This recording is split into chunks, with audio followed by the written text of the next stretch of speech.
Posso fazer uma confissão? Posso? Eu vou começar confessando, porque tem tudo a ver com essa coisa de ano novo, começar o ano, festejar casamento. Pastor é raça curiosa. Eu tenho um quê com intercessão. E eu fiquei muito curioso a respeito dos pedidos relacionados a 2019, sobre os propósitos que vocês escreveram aqui. E hoje, quando deu um tempinho de folga, eu comecei a ler o que algumas pessoas estavam orando e pedindo que Deus fizesse nesse novo ano com elas. Eu fiz isso agora, bem antes do culto começar. E a conversa que nós vamos ter aqui hoje sobre repense, tem tudo a ver com isso. Porque um casamento, para chegar com 41 anos, você tem que repensar seus valores, seu casamento, suas atitudes, sua postura, o que você pensa sobre vida com Deus, sobre vida conjugal. Não é pensar uma vez para 40 anos, não. É pensar com 5, 6, 8, 20, 30 de casado, e tem que deixar novos pensamentos virem. Para você ter um 2019 diferente, não adianta só mudar o presidente. Não adianta só botar dinheiro no seu time. Tem que pensar diferente. Repensar, como eu disse hoje de manhã, é você questionar a maneira como você tem olhado alguns pontos da sua vida. Senão tudo que você ora e deseja para esse ano vai ser igualzinho ao ano passado.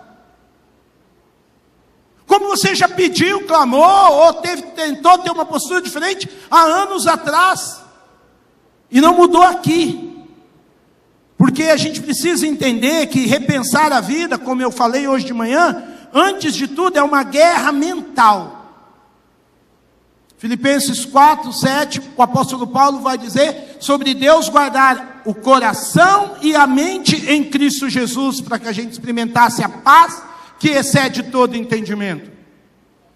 O povo de Deus na história foi um povo não só que sentiu a Deus, mas que entendeu e passou a buscar a mente do Senhor sobre os seus conceitos, sobre os seus valores. Hoje de manhã eu li com a igreja 2 Coríntios 10, quando Paulo está num momento tenso com a igreja de Corinto, uma igreja que está vivendo um conflito muito grande, porque onde tem muito corintiano tem desafio, não é fácil. E ele tinha duas opções, entre se amargurar com aquela igreja, ou entender o que Deus tinha para a vida dele. Então ele diz do seu coração: embora vivamos como homens, e todo homem, toda mulher na carne tem suas lutas, seus desafios, suas aflições, por isso que Jesus mandou a gente ter bom ânimo, porque no mundo tereis. Então ânimo tem a ver com alma, ânima. Paulo diz: embora vivamos como homens, sejamos gente com carne e osso, não lutamos segundo os padrões humanos. As armas com as quais lutamos não são humanas, não vamos reagir como a massa reage. Ao contrário, nós vamos usar as armas de Deus, que são poderosas para destruir fortalezas, destruímos argumentos e toda pretensão que se levanta contra o conhecimento de Deus, porque os meus pensamentos não são os pensamentos de Deus, como diz Isaías 55. E quando eu começo a conhecer a Deus, eu começo a descobrir a vontade de Deus, e a vontade de Deus é boa, perfeita e agradável, que é bem diferente da minha vontade e daquilo que eu julgo ser bom, perfeito e agradável. Então Paulo diz: como é que a gente destrói essas fortalezas para avançar no conhecimento de Deus? A gente leva cativo todo o quê?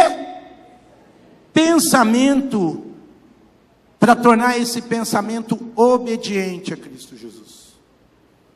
Mais do que as tentações, mais do que as opressões, mais do que os conflitos externos ou malignos, existe uma decisão humana nesse processo de querer obedecer a Deus e fazer a vontade de Deus. Por isso que eu julgo, meus amados, que a mente é definitiva nessa questão de nós, e eu estou dizendo nós, que tomamos uma decisão um dia por Cristo Jesus, que segundo Efésios 12, não somos mais conduzidos de maneira cega pelo príncipe deste mundo. Nós que um dia reconhecemos a Jesus como Senhor e Salvador, a nossa mente é o nosso grande campo de batalha. nossos pensamentos. E aí, sua vida sempre se moverá na direção dos seus pensamentos mais frequentes. Sua vida conjugal, profissional, vocacional, social, a sua maneira de ver o país, de ver política, de ver seus amigos, de ver sua vizinhança, de ver seu casamento, de ver sua família, de ver seu sogro, sua sogra, vai estar muito condicionado à maneira como você pensa da sua vida. Por isso eu quero pensar com vocês que antes de tudo, então, nós precisamos treinar a nossa mente. Mesmo gente que nasceu de novo, a gente fala muito a expressão matar o velho homem, mas como é que a gente mata o velho homem? Tendo pensamentos e maneiras de pensar do velho homem. Ele não morre, ele é teimoso, ele volta de vez em quando. Basta alguém te fechar no trânsito, o velho homem fala: ei, eu estou aqui. E não é em línguas. Você fala para a pessoa. Como é que esse velho homem pula? Porque os pensamentos ainda alimentam o velho homem. Então a gente precisa de um treinamento mental. A gente precisa olhar diferente para aquilo que está na nossa mente. Ninguém luta. E ninguém vai ter uma direção de pensamento diferente do hoje para amanhã. Precisa de treinamento. Nenhum soldado vai para a guerra espontaneamente. Eu estou aqui, não sei o que eu estou fazendo aqui. Vou arrumar uma luta, vou lutar uma guerra. Você vai morrer. O soldado fica sendo treinado, até que o sargento, alguém fala: vai para a guerra. A gente tem que treinar a nossa mente. E o nosso treinamento é um princípio bíblico básico, onde muitos de nós desperdiçam, ignoram e tentam viver na base apenas das emoções. E vocês estão ouvindo isso de um psicólogo: a emoção de vez em quando nos trai. Jesus avisa Pedro: Pedro, você vai me negar? Não, Senhor, estou preparado para ir até a morte. A hora que ele sente o susto de um soldado prendendo Jesus, ele depois nega Jesus. Houve um desequilíbrio emocional. A mente tende a ter menos desequilíbrios quando ela está em ordem. Um treinamento mental começa com meditação espiritual. Salmo 143, verso 5, o salmista não está vivendo nada gostoso nos seus dias. O salmista está vivendo um momento tenso da sua vida. Mas aí sabe o que ele faz? Ele para tudo. Ele não entra da onda da emoção, do sentimento, do que a vida, do que o maligno está indo contra ele. O salmista diz que ele para e se recorda daquele tempo bom, daquele tempo onde Deus estava agindo, daquele tempo onde ele estava vendo um milagre, daquele tempo onde parecia que o louvor fluía. Ele se recorda dos tempos antigos e não fica só na emoção. Ele medita naquilo que Deus fez, em todas as suas obras, e considera o que Deus ainda está fazendo. Eu acho lindo porque ele para meditar. Deixa eu dizer uma coisa, queridos: meditação não é coisa da nova era, não. Meditação é coisa de quem luta com sua própria mente. Você vai ler o Salmo 119, o salmista diz: medito na tua lei, medito na tua palavra. A diferença da meditação cristã para aqueles que são místicos é que o místico, ele acha que meditar é deixar a mente vazia. A meditação cristã é pensar na palavra de Deus o dia e até que aquela palavra tome a nossa alma, amém? Você lê uma porção da palavra, ora, pede para o Espírito iluminar e fica pensando naquela palavra. Como um animal fica ruminando, orando, deixando aquela palavra de Deus entrar no seu coração. Vai se relacionar com o chefe, com o colega de trabalho, pensando naquela palavra. Meditação não é fugir para o monte, ficar sozinho. Isso é preguiça. Isso o Zé vai fazer lá em Montes Verdes. Ele e a Tereza. Não, meditar é: o que Deus fez? Como é que Deus agiu na minha história? Aquele tempo bom, onde parecia que tudo fluía. O que eu estava aprendendo de Deus? Como é que eu estava usando os dons que Deus me deu? Como é que estava a minha entrega no relacionamento conjugal, social, fraternal? Como é que meditar é parar e deixar essa palavra tomar conta? É focar naquilo que Deus fez, para entender aquilo que Ele possa estar fazendo, buscar a perspectiva de Deus. Eu ensinei hoje de manhã que quando a gente para e medita, a gente tem um pensamento novo. Renovação da mente, como diz Romanos 12:2. Anaikasis em grego é transformar para melhor. Entra largata, sai borboleta. Houve uma metamorfose. Entra um velho homem rabugento, melancólico, negativista, sai uma pessoa de fé, com ânimo, com esperança. E quando você busca um pensamento novo, vamos ver, quem que estava aqui hoje de manhã? Deixa eu ver se dá o sinal. Levanta inteira, levanta inteira. Glória a Deus. Então vamos lá, o pessoal da manhã me ajuda. Quando a nossa mente pensa por um caminho novo, o nosso corpo libera dopamina. Está fraco, vamos ensinar para o pessoal da noite. O nosso corpo libera dopamina. Uma substância química que o nosso corpo precisa. Todos nós, jovens, velhos e crianças. Se o seu corpo não tem dopamina, começa a dar uns tilt. E aí isso causa uma série de outros transtornos bioquímicos, neurológicos. E não é à toa que a gente vê uma sociedade aumentando o mal de Alzheimer. Porque Alzheimer, um dos grandes problemas que causa Alzheimer, é a falta de dopamina. Por isso que hoje em dia o pessoal diz para o pessoal mais velho aprender uma outra língua, aprender um instrumento musical, viajar para lugares que nunca foi. Você já foi para Montes Verdes? Vai lá melhorar a dopamina. Eu vou alugar o Zé a noite inteira.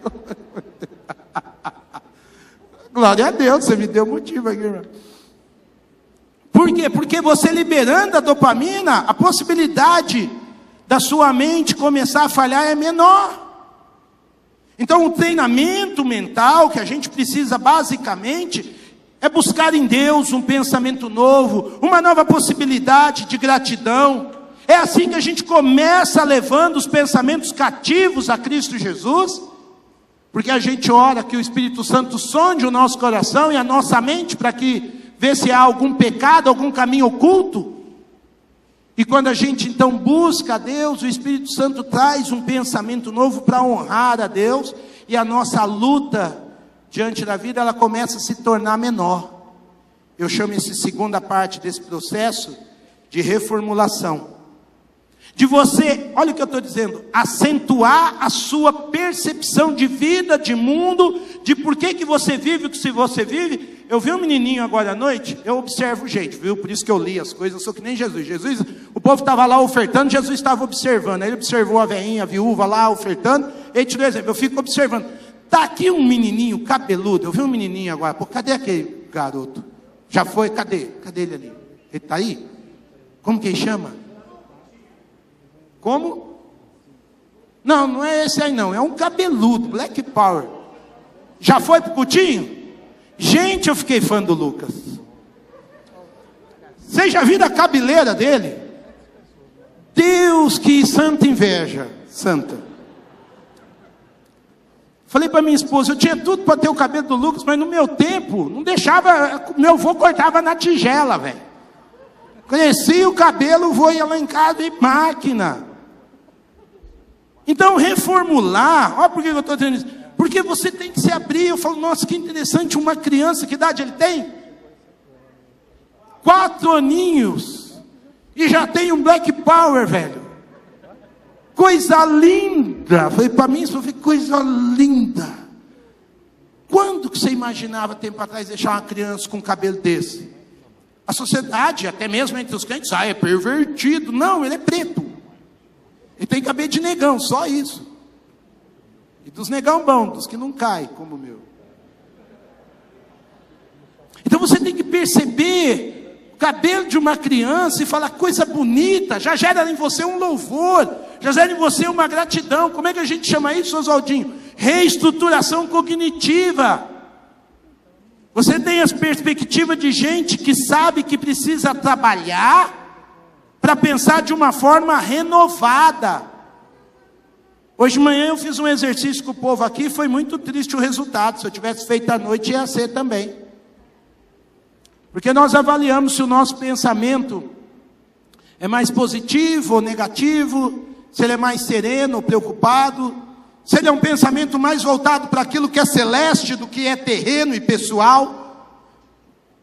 E as notas não foram boas. Porque nós vivemos numa sociedade que nos pressiona a pensar no aqui e agora. Casamento de 40 anos é um milagre. Não, irmão, é trabalho. Não é milagre. Milagre é não aprender a amar, sendo gente de Jesus Cristo. E é um milagre ruim, não sei nem que nome tem. Milagre é aprender a não servir ao próximo, sendo gente de Jesus Cristo. Aí a gente já começa a questionar se é de Jesus Cristo mesmo ou não.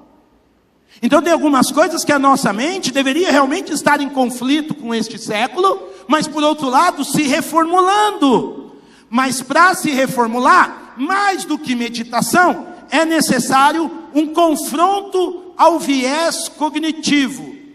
Uma luta com você mesmo. Hoje de manhã eu ensinei o que é solilóquio. É quando você conversa com você mesmo.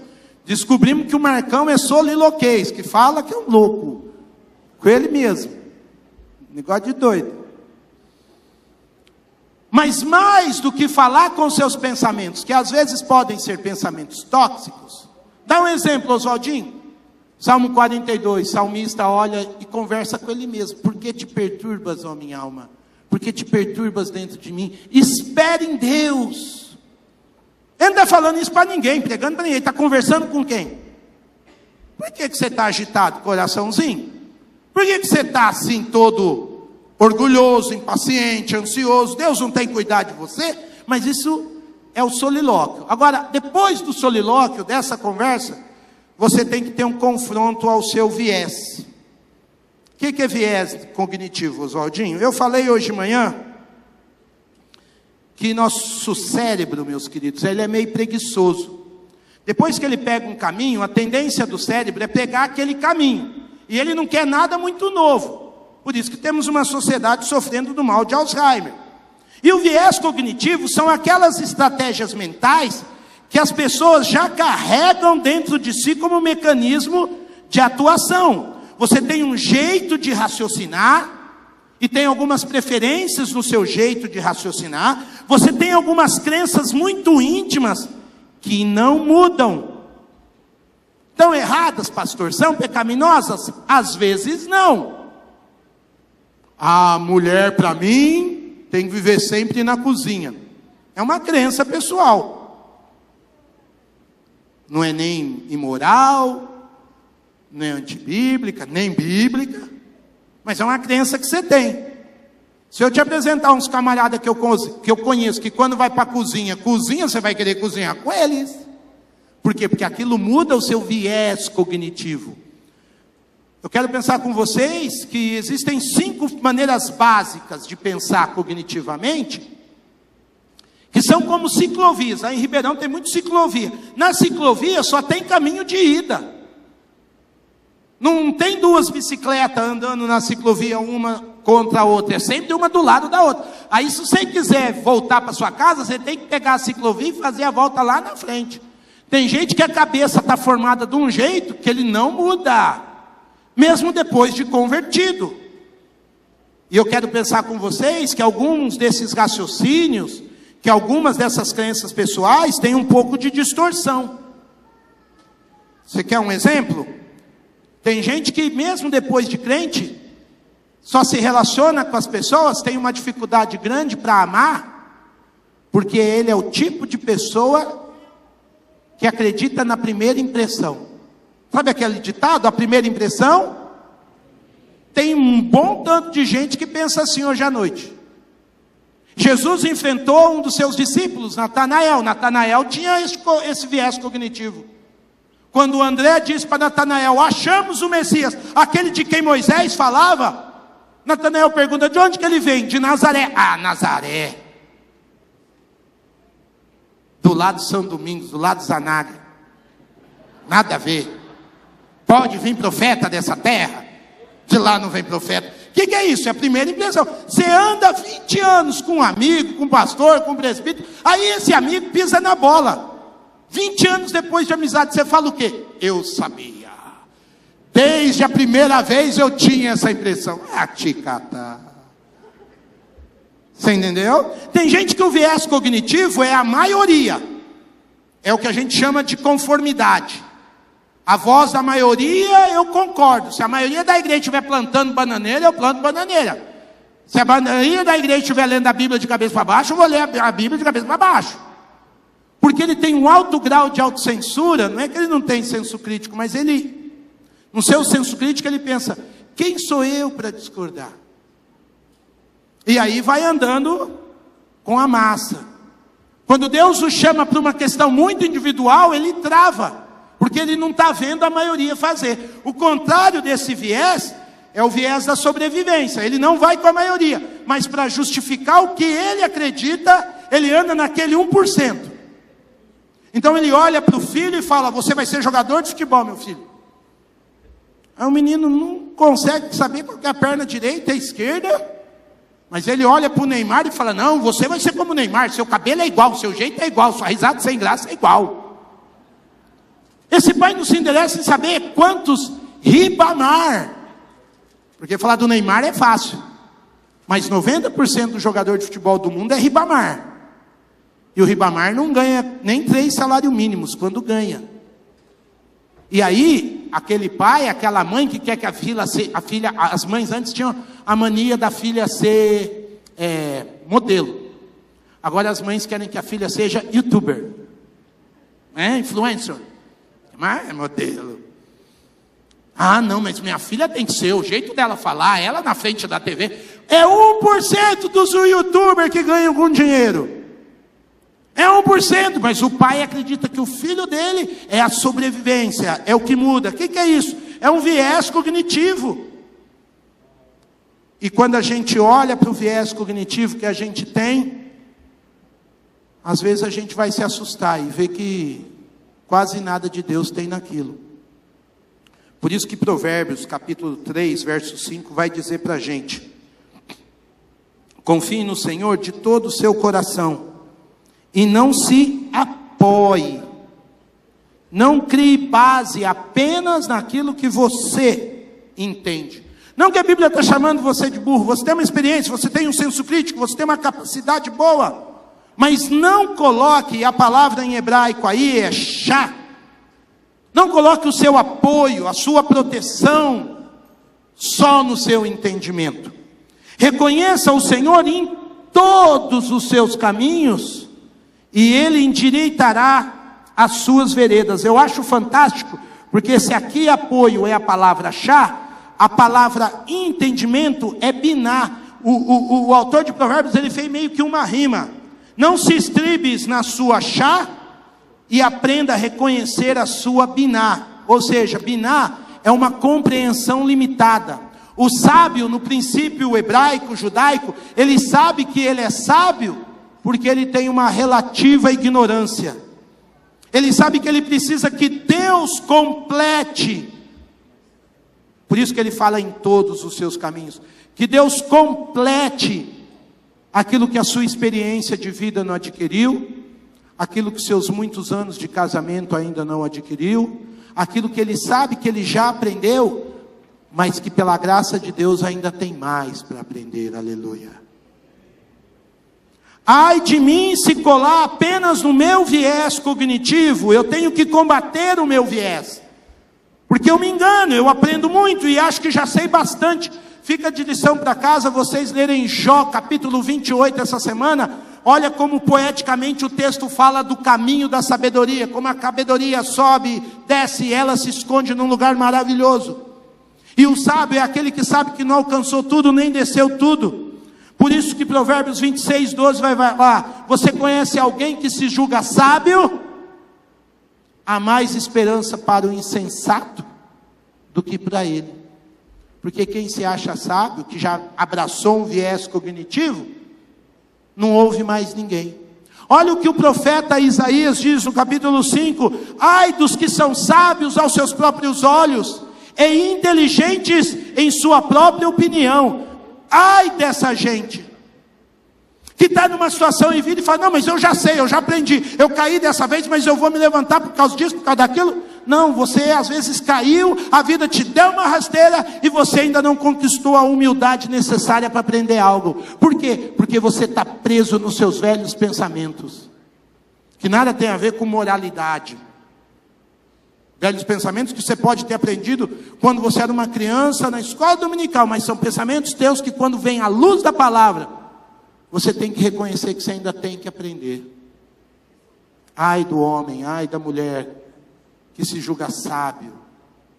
Eu vou na igreja, mas eu vou por causa da canção, do louvor, porque eu não tenho muito para aprender nessa igreja, né? Sabe que eu já aprendi bem. Caminho do inferno, você sabe. Qual é o confronto? Qual é o filtro que talvez você tenha apoiado a sua vida e precise que o Santo Espírito reformule e traga uma perspectiva nova? Porque se a gente quer levar todos os nossos pensamentos cativos a Cristo Jesus, é necessário uma submissão de perspectivas de vida diante de Deus. Você traçou o caminho, você plantou, você colheu, você acha que aprendeu. E o que está acontecendo? E o que Deus está fazendo? Sabe, quando eu olhei para aquele menininho assim, e eu comentei com a minha esposa a beleza dele, o primeiro pensamento que veio à minha mente, veio algo assim: eu nasci na época errada, né? Eu sou fã de tecnologia, eu converso com essa molecada de 13, 14, 15 anos, eu amo a velocidade dessa juventude. Amei o vídeo que foi feito hoje à noite usando uma música de Ivan Lins, poesia pura. Depende de nós que o circo esteja armado, que o palhaço esteja engraçado, apesar de. Porque é assim que a gente tem que olhar num país como o nosso. Nós vamos conseguir suprir a fome de toda a americana, mas de 250 pessoas a gente amando e servindo consegue, aleluia. A gente não fica só reclamando que não deu certo, que deu certo, mas a gente olha com gana, com garra, apesar de, sabendo que depende de uma reação. O que é isso? É submeter as perspectivas pessoais diante de Deus. Por quê, Oswaldinho? Porque você não pode controlar o que acontece com você, mas você pode, pela graça de Deus, controlar como você enquadra o que aconteceu com você. Vou repetir: você não pode controlar o que aconteceu no seu trabalho, no seu casamento, na sua saúde, no país. Mas depende de você reformular como você enxerga o que Deus está fazendo, amém? É ser humano e dependente de Deus, por um lado, de saber que a gente é pequeno. Mas por um lado, é entender que Deus está no controle de todas as coisas, até daquilo que a gente não entende. Não entende? Acha que está como eu, olhando para o cabelo do guri, fora de lugar, fora de hora, o mundo está confuso. Eu tenho usado nessa reflexão muitos textos do apóstolo Paulo, e o apóstolo Paulo é um camarada mentalmente forte, sábio, dependente de Deus, que sabe olhar para a cultura. Paulo nasce no judaísmo, vem para a Europa, vem para o mundo ocidental, traz a revelação de Deus e sabe aplicar na cultura do seu tempo. Por isso ele chega no Areópago e fala do Deus desconhecido. Paulo tem uma mente forte, porque muita gente era empecilho, era barreira, era confronto, pegava no seu pé, dizia que ele estava negando a doutrina santa. Mas ele coloca tudo isso debaixo da perspectiva de Deus. Paulo, antes de morrer, escreve a segunda carta a Timóteo com uma saúde emocional admirável. Eu quero pensar e repensar. Me dê um minuto aqui de imaginação, que o Paulo um dia orou a Deus. Paulo disse: Senhor, me deixe ir a Roma. Roma era o centro do mundo na época de Paulo. Paulo já estava para ser preso em Jerusalém. Aí falou: Senhor, se eu for a Roma, e lá eu pregar o evangelho, e se eu alcançar os líderes espirituais, os líderes do povo em Roma, o teu evangelho vai por todos os lados, porque eu sei falar a língua daquela gente, as estradas estão abertas para o teu evangelho seguir. Me deixa ir lá pregar, Jesus. Deus ouviu a oração de Paulo. Deus falou: é isso aí, Paulinho, vem cá, meu filho. Deus ouviu e mandou Paulo para Roma. Só que Paulo não foi ganhando uma oferta para Monte Verde. Paulo não foi numa boa companhia. Paulo foi já debaixo de correntes, de juízo. Chegou em Roma. Ele não foi bem recebido, aplaudido, não deram um tempo para ele pregar legal, num ambiente legal, levaram ele para comer um negócio gostoso, não. Prenderam, bateram, fizeram ele mesmo pagar pela sua cadeia, pela sua prisão domiciliar.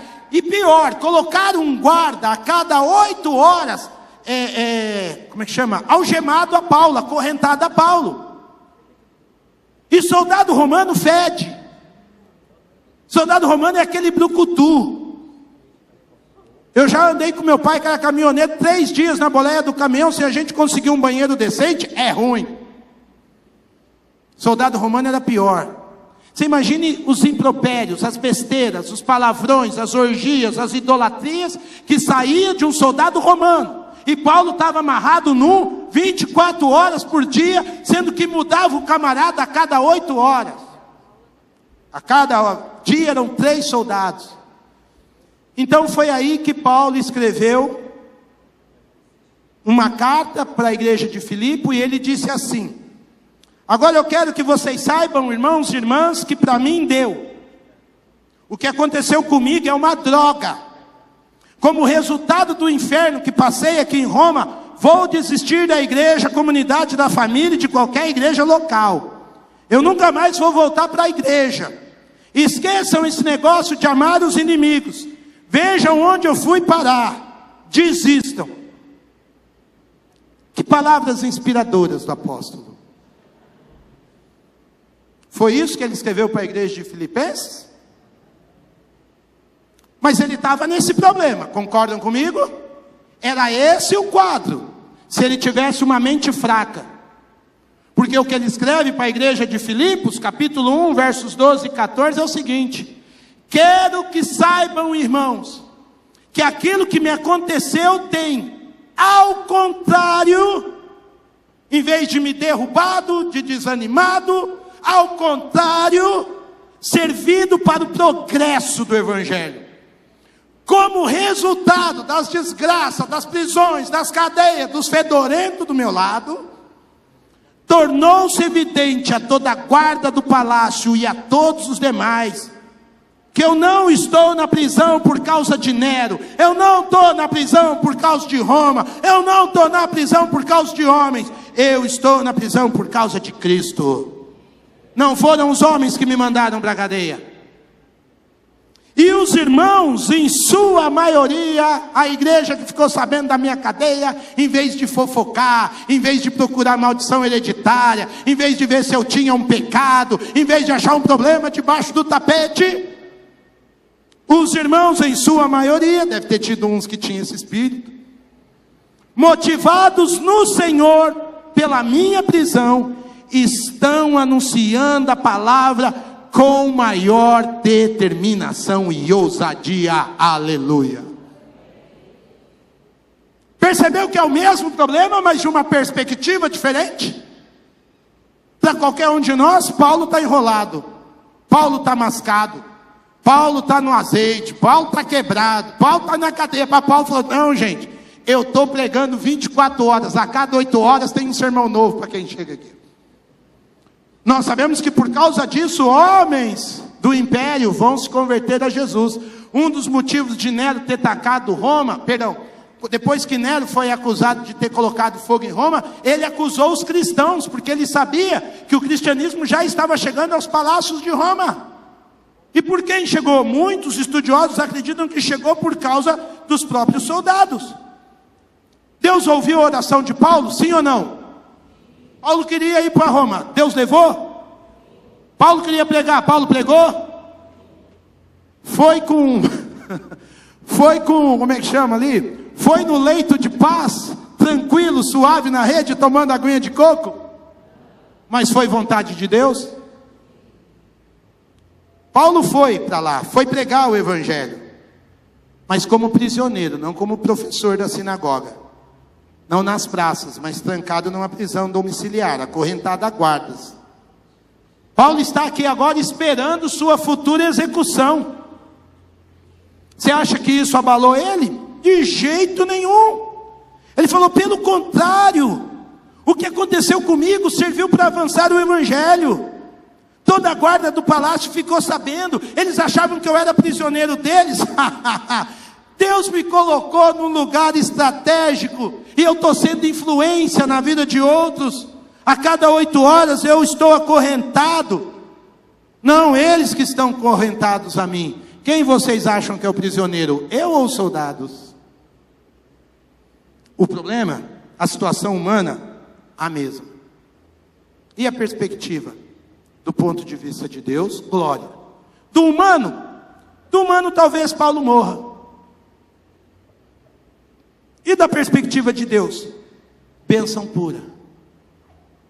Eu quero pensar, meus queridos, que alguns de vocês talvez estejam na mesma situação hoje. Você pensou em conseguir um diploma, estudou, conseguiu um bom emprego, você conseguiu o diploma, mas o trabalho que você tem, para o qual você é super qualificado, é completamente diferente do que você imaginou. Às vezes você sente um inútil no seu trabalho. Você pode até ganhar um bom dinheiro, mas fica questionando o que eu estou fazendo lá. Talvez você precisa colocar essa perspectiva debaixo da direção de Deus, porque Deus te colocou lá. Talvez você nem ganhe tudo aquilo que você gostaria, mas como foi dito aqui, Deus tem suprido a sua necessidade. Talvez não esteja sobrando, mas com Deus não precisa sobrar. Com Deus a gente divide com as pessoas o pouco que tem, não muito que tem.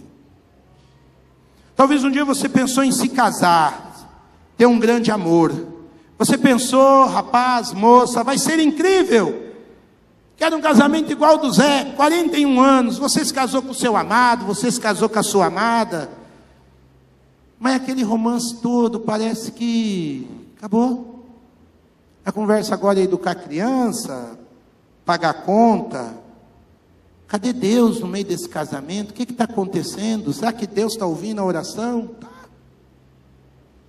Porque chega um dia que você acorda em determinada idade, e você pensou que nessa idade, você iria estar em tal lugar, fazendo tal coisa, de tal jeito, e você acordou e está fazendo outra, de um jeito totalmente diferente, assim como Paulo estava. E o que Deus quer fazer com isso? Deus quer que você também transforme, a partir de colocar a sua perspectiva debaixo dele, obstáculos em oportunidades. Mês passado, final de novembro, começo de dezembro, eu trabalhei com um líder da Caixa Econômica Federal da nossa região, um funcionário público de alto cargo, salário maravilhoso, e esse rapaz estava perdido lá. Ele já estava quase entrando em depressão, porque ele não sabia porque ele ia trabalhar, não reclamou do dinheiro, mas um ambiente péssimo. E eu fui ajudando esse moço a ver a perspectiva de Deus e se submeter, romper com o seu viés cognitivo. E quando nós acabamos os nossos encontros no começo do mês de dezembro, ele me escreve uma carta entendendo as pessoas que ali ele podia ser útil na mão de Deus, pessoas que ele podia de fato amar, servir, que ele estava tão reclamando no trabalho que ele nem olhava para as pessoas. Aí o chefe dele veio pedir um negócio para ele, que ele entendeu que era estratégia de Deus, para ele ter a oportunidade de dar um testemunho que ele nunca tinha dado para alguns colegas de trabalho. E quando nós fomos tomar um café, numa sexta-feira à tarde, ele falou: Oswaldo, eu não mudei, meu trabalho é o mesmo, mas tudo mudou, eu deixei Deus mudar meu pensamento.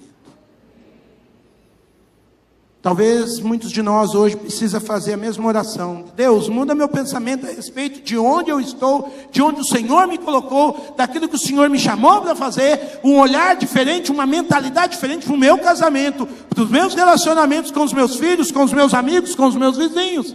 Ainda que eu tenha que transformar os obstáculos em oportunidades. Porque quando eu olho através do meu quadro, talvez a coisa não esteja tão boa, mas quando eu olho da ótica de Deus, eu vejo que Deus ainda está trabalhando, Deus ainda está movendo, Deus ainda está agindo. O Stephen Arterburn, ele é o editor daquela Bíblia, O Desafio de Todo Homem. Não sei se os irmãos já leram esse livro. Eu peguei esse livro no começo de dezembro, eu vou dar uma de Silvio Santos, eu não li o livro, mas o livro é muito bom. Como você sabe, pastor, eu consegui baixar uns capítulos que a Mundo Cristão envia, e é lindo que o autor fala de como você trabalhar com pessoas que a priori você coloca uma barreira emocional, uma parede, mas quando depois você começa a servir e amar essas pessoas, você percebe que são os seus comportamentos que destroem os relacionamentos, que são atitudes arrogantes muitas vezes e autodestrutivas, que faz com que as pessoas sejam um problema na sua vida. E você descobre que o problema então, muitas vezes, o inferno não é o outro, não é o ambiente. O Steven listou 5 dessas paredes emocionais com o objetivo de não apenas a gente identificar, mas derrubar. Porque Deus vai nos colocar para trabalhar o nosso caráter, nosso jeito, com pessoas difíceis, com pessoas diferentes da gente. Você está pensando em casar? Casamento é uma pessoa totalmente diferente. Minha esposa acorda do meu lado de vez em quando e ela solta: quem que é esse maluco com quem eu me casei? Porque às vezes eu tenho umas ideias de maluco, irmão. Você não tem ideia. A mansão dela no céu está pronta. Débora, vamos. Ela fala: nossa, mas quando eu casei, você só queria isso, você era um homem assim. Eu falei: eu sei, mas a gente vai ampliando, deixando o Espírito desafiar, e mesmo situações ruins,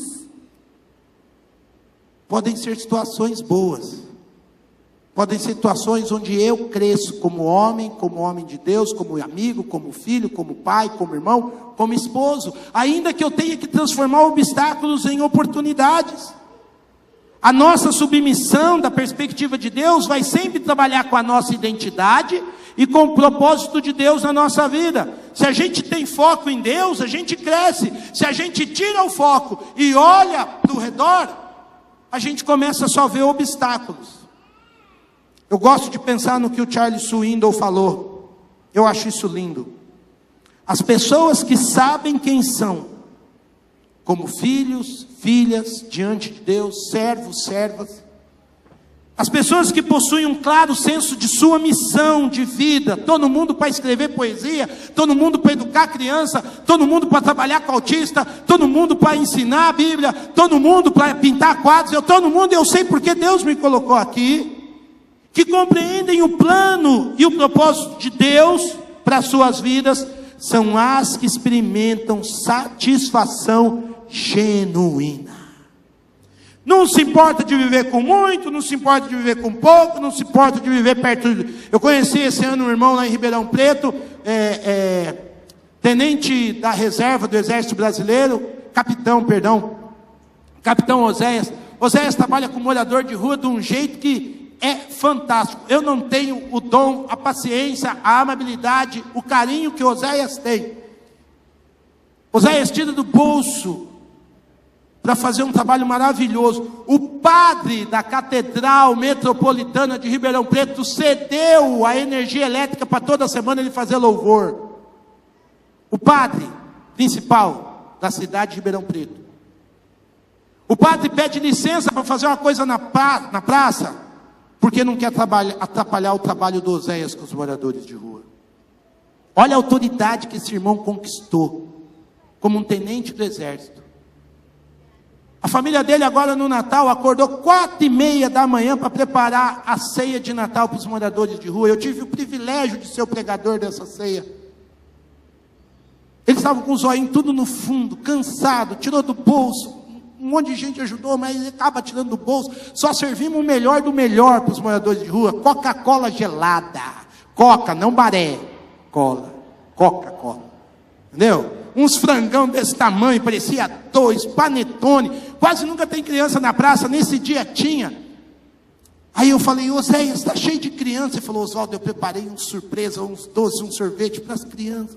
Quanto amor, quanto carinho, no meio de uma pobreza, quase que no meio, desculpa usar a expressão, de um lixo humano. E estava lá, rindo, alegre, feliz. Por quê? Porque o Charles Swindoll resumiu: são as pessoas que sabem quem são, com seu senso de missão, com seu propósito diante de Deus.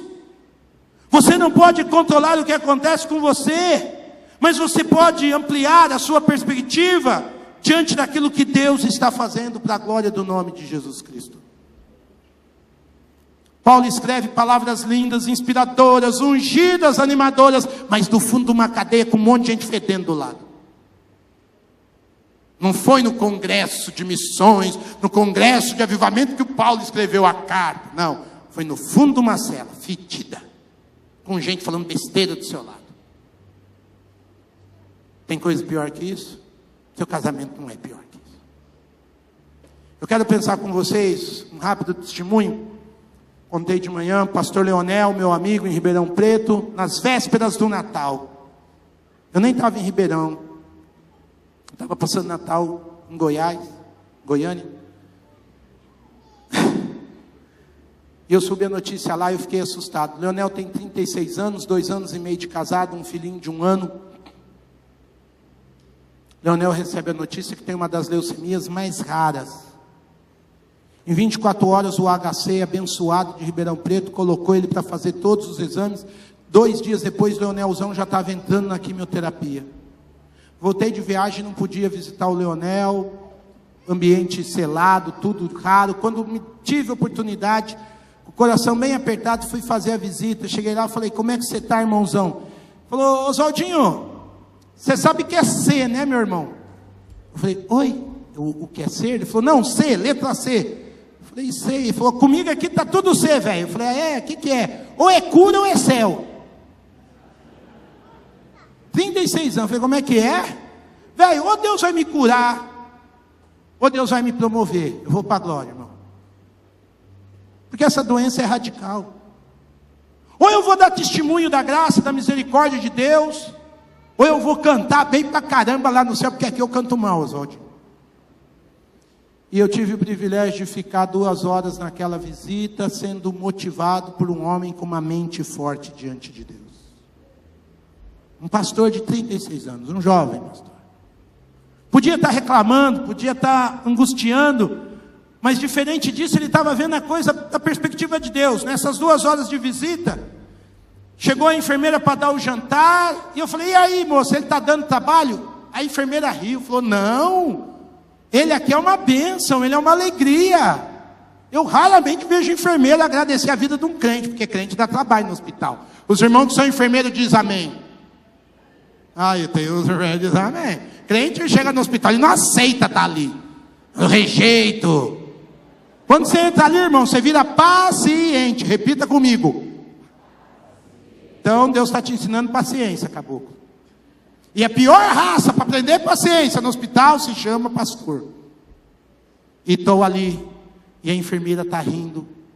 E na hora que eu fui orar pelo Leonel, a gente pôde orar por outras pessoas do quarto. E o testemunho do nosso irmão já chegou no coração dos médicos, para a glória de Jesus. É o jeito que ele sonhou em testemunhar? Não, mas está na perspectiva de Deus. E quando você coloca a sua vida nessa perspectiva de maneira submissa, você passa então a reconhecer a bondade de Deus. Paulo sabe que poderia vir a morrer. Paulo diz aos irmãos de Filipe, eu estou no fim, eu estou no fundo de uma cadeia, estou pregando o evangelho, mas eu sei que eu posso vir a morrer, porque para mim o viver é Cristo e o morrer é... Eu não estou ensinando para você hoje à noite ter mentalidade de Poliana, não. Sabe a mentalidade da Poliana? Poliana eu tive que ler na 5ª série. Ô desgrama, nunca mais esqueci aquilo. Parece neurolinguística ruim. Você tem que olhar para a coisa e pensar que vai ser bom. Não é isso que eu estou ensinando, não.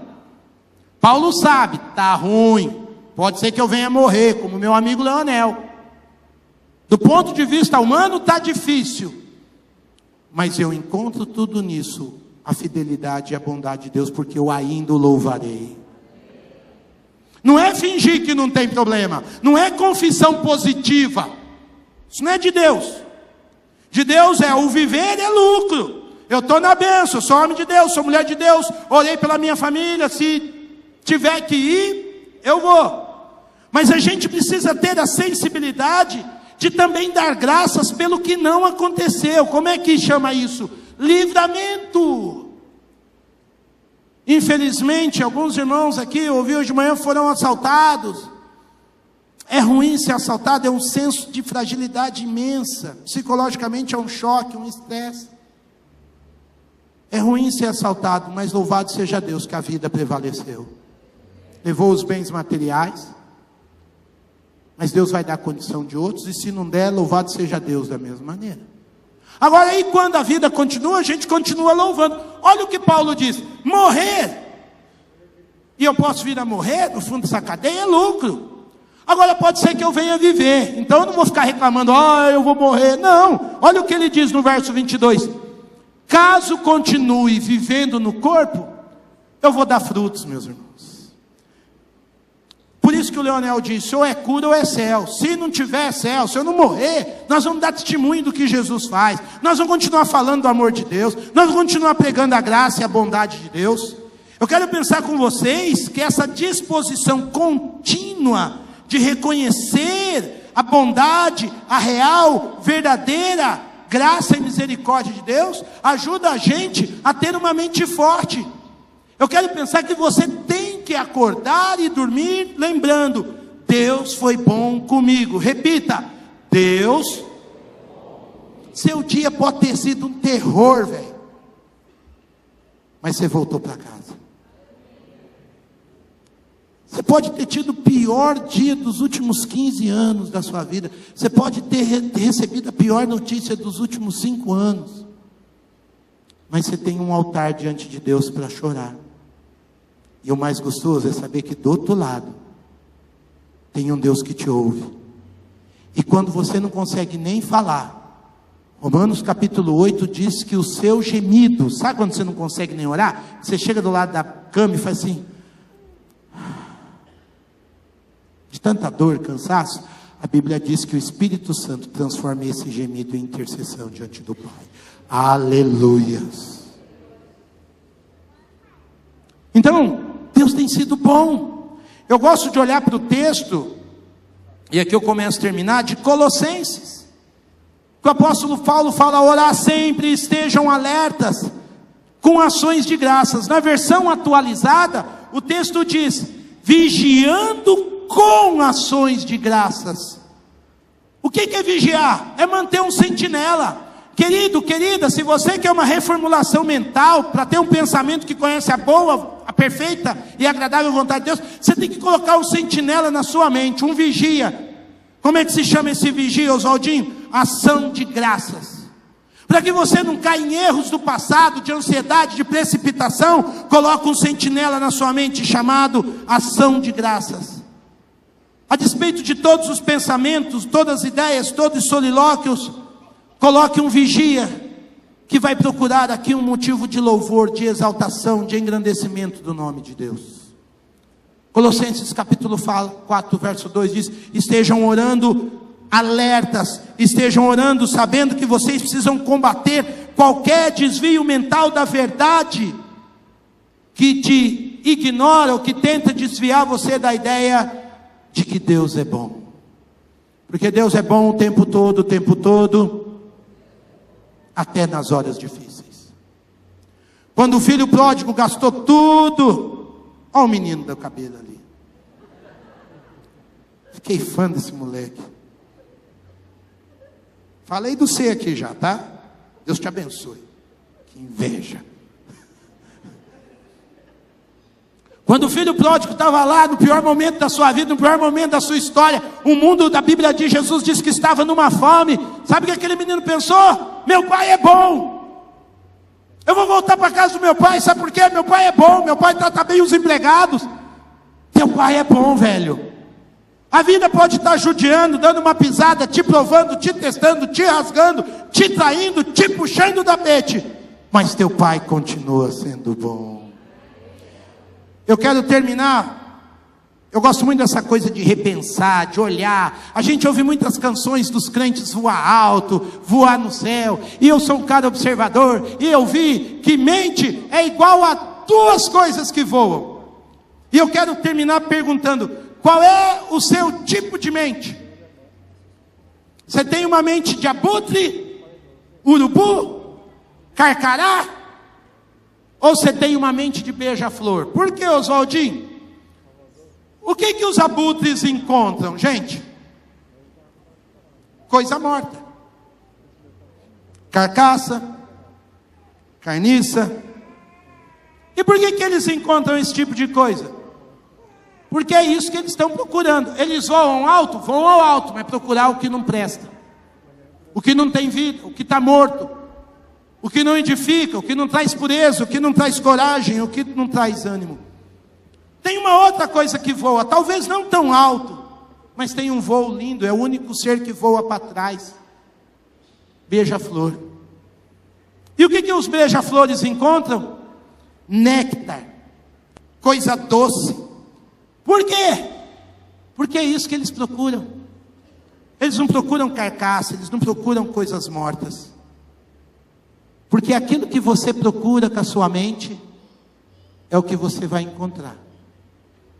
A sua mente procura o quê? Palavras pesadas, duras, difíceis para dizer para o seu esposo, para a sua esposa, para os seus filhos, para o seu chefe. E o que eu gostaria de dizer para o meu chefe, eu não posso nem pensar. Já pensou? E se você procurasse palavras amáveis, doces, que edificam, e se você procurasse a bondade de Deus, a misericórdia de Deus, o que você acha que você vai encontrar? A bondade, a graça, a misericórdia. Em 2019 eu tomei uma decisão de diminuir a minha assistência à CBN, Globo News. Eu estou procurando mais música, mais poesia. Nós fizemos também, graças a Deus, 20 anos de casado semana passada. Num dos jantares, porque foi uma semana de festa, viu, Zé? Não pode ser um dia só, não, é uma semana.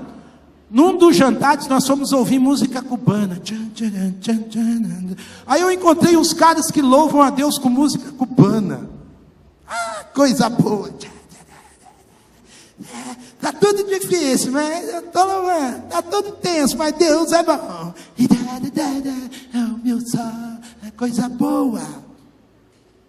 Porque a mente está procurando isso. Quais os padrões que precisam serem transformados na sua maneira de pensar e ver Deus agindo? Você não tem meditado na palavra, nas coisas de Deus? Você acha que já alcançou tudo? Ou você está bancando a poliana? Só vai louvar quando tudo estiver só bom. E não vai aprender a dançar diante de Deus, mesmo nos momentos difíceis e tensos. Transformai-vos pela renovação da vossa mente, pelo poder do Espírito Santo, em nome de Cristo Jesus. Fique em pé que nós vamos orar. Se essa palavra serviu para você, baixe sua cabeça e diga: Senhor, eu preciso de uma mentalidade de beija-flor.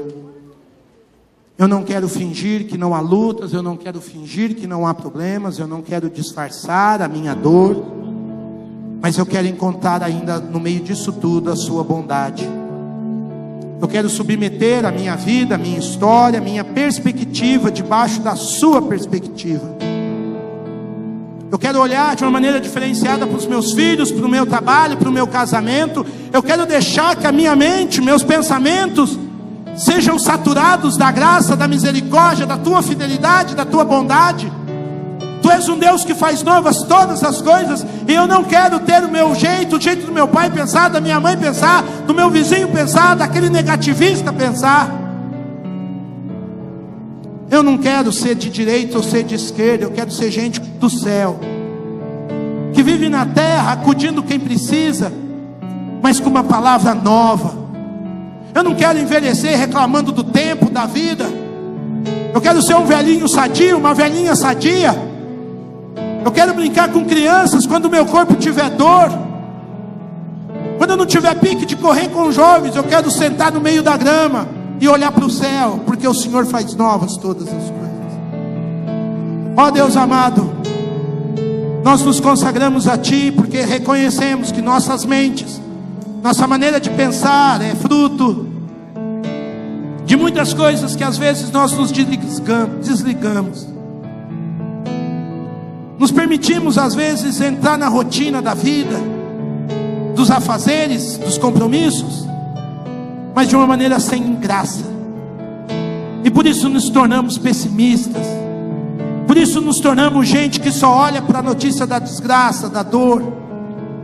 Deixamos que o velho homem ganhe espaço nas conversas. Não olhamos a luta, a dor como motivo de honra ao teu nome. não olhamos a capacidade de amar apesar de. Mas hoje à noite, Senhor, nós consagramos.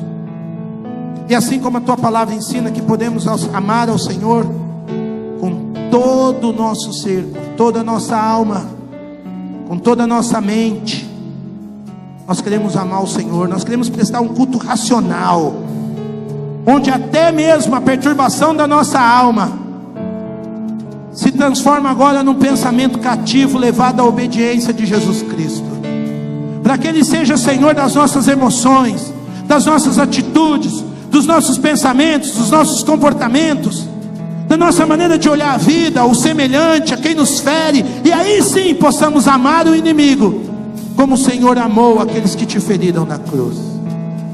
Ó Espírito Santo de Deus, trabalha na alma dos meus irmãos, gera aquele bom ânimo, porque eles se rendem ao Senhor nessa noite, reconhecendo que o Senhor faz um trabalho de dentro para fora, que nada está em nossas mãos, que nada está no nosso controle, mas nós resolvemos te louvar, nós resolvemos reconhecer a tua bondade, nós reconhecemos dizer de boca cheia, no meio da dor, da aflição, da enfermidade, do medo, da dúvida: o Senhor é bom, e o Senhor é bom.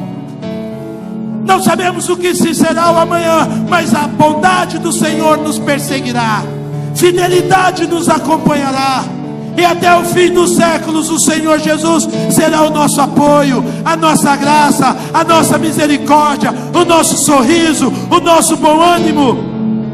Não estamos preparados para o amanhã, mas o Senhor estará conosco. Não estamos preparados para o vale da sombra da morte, mas o Senhor será aquele que estará conosco no vale, na sombra. O Senhor é acima de tudo, acima de nós, dos nossos pensamentos. Os nossos caminhos não são os teus, mas nós damos boas-vindas aos teus pensamentos. A mentalidade de Cristo Jesus, a lógica da graça, da misericórdia, do começar de novo, do trazer à mente aquilo que nos dá esperança, e a certeza da fidelidade, que há no nome do Pai, do Filho e do Espírito Santo de Deus. Porque só o Senhor é Deus, e nós somos homens que dependem graciosamente, e a qual nós dizemos: louvado seja o nome de Cristo Jesus, para todos sempre. Amém.